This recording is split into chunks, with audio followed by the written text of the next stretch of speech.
air compressor, pressure switch,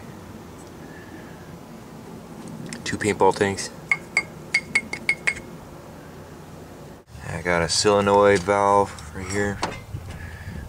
It opens up and closes from a switch inside. That's what sends the air to the horns. There's a low pitch right here and a high pitch right here.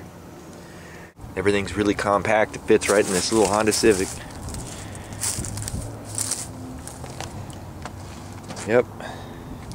Air compressor, battery, everything's all set up. I got the wires going from inside where the solenoid switch is, valve, runs right through here, cuts in through here, you can't even see it. And here's the switch.